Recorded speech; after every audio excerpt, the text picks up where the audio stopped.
What's up, everybody? I hope you are doing well. Bayley.pop here, and today we are going to be talking about the Naruto versus Sasuke anime moment. Let's go!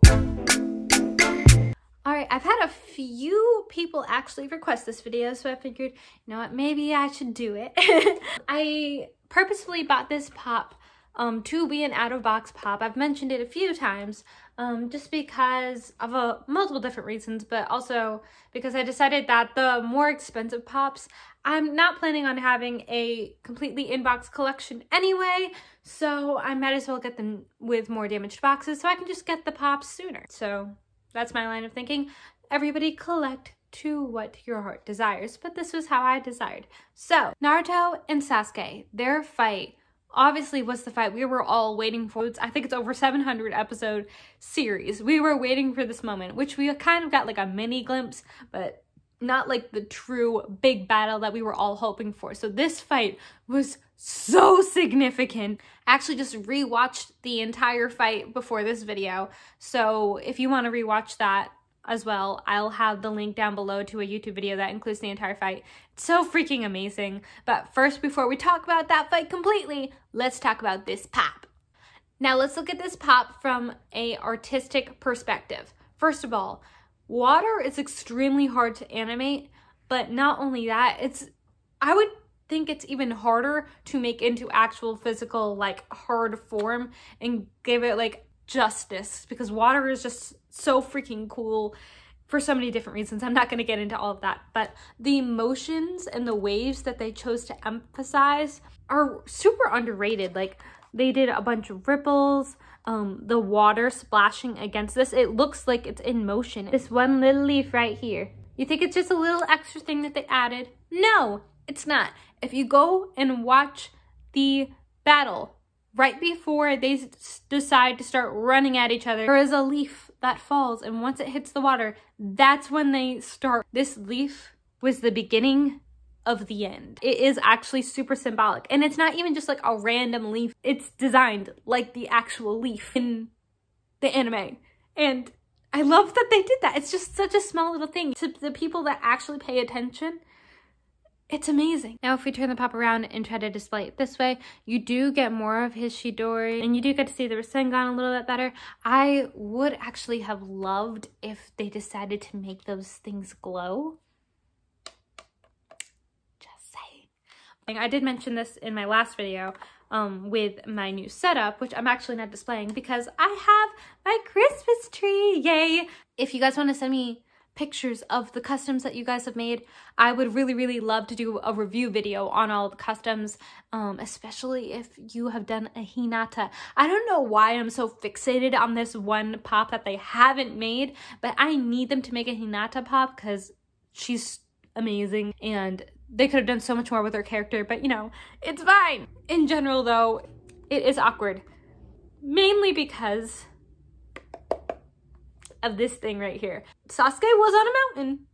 I'll give them that. Or a cliff, a mountain, whatever you want to call it, okay? As an actual display piece, the way that their bodies are tilting, we call it cheating out if you're in the theater world, if you've done any type of theater, where you never look at the person that you're talking to on stage straight on. You always tilt your body towards the audience. Even if you're not looking at the person directly, as long as your face is tilted in that general direction, the audience will think that you're talking to that person. So the way that their bodies are like cheating out, like tilted, and the fact that they put their extended arm behind them shows, like, even in your subconscious, that this is the way that pop was designed to be faced. Even though their heads can turn, which, by the way, I don't know if you can tell, their heads are incredibly close together and they are hard to turn. You can tell by the way, like, his back is facing, that is not the way that the pop is meant to be faced. With that being said, you can only really get light from this direction. If you try to have the light coming from this direction, so much shadow is on the pop that it's kind of hard to display it, even if you turned it around. You kind of have to have this pop at the end of a shelf, or if you don't care about seeing it that well, you can keep it in box and all of that other stuff, but it does make me a little bit sad that I'm not able to have more like artistic, creative liberty to display it personally. Now, can we take a moment to talk about some of the awesome moments that aren't really recognized in this battle? Now, when this battle officially starts out, the way Sasuke takes all this chakra that has already been collected and pretty much has it go into his Susanoo, and Kurama is literally like, hey, Naruto, this is real bad, man. Like, he's pretty much using his Susanoo as the 10 tails. This is like Sage of Six Paths kind of stuff. This is not good. Like, that is freaking insane that Sasuke is able to do that. And I don't even know exactly, I don't feel like it's ever really explained why Sasuke is this powerful, besides the fact that he's just determined to beat people. And I feel like that's kind of a lame excuse. I'm not gonna lie. I think Sasuke is a little bit overrated. I feel like we gave him a lot of passes, and it's not that I don't like Sasuke, but that's like kind of OP. But like so is most of this like the whole last couple hundred episodes. Like, let's be real. Like, they pretty much said, chakra limits, pff, we don't know her. Like, once Naruto and Eight Tails started battling, not battling themselves, but like battling who we didn't know was Obito, like, no, like all chakra limits just went out the window. They're like, we're just gonna do what we want from this point out, and if you don't like that, then don't watch. So that's fine. Later on in the battle, Naruto uses essentially, I want to call it the Nine Tails cloak as like a shield / piece of armor against the Amaterasu. I'm so bad. The Black Fire. I'm just gonna call it Black Fire. I feel like that would have been a lot easier than me trying to say that word a lot. How does that work? That doesn't make sense to me. I don't feel like that's valid at all, because it's really just a surge in chakra anyway.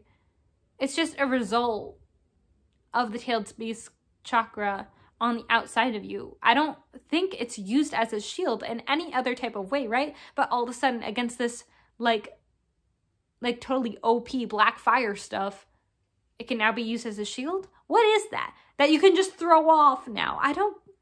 Why? What?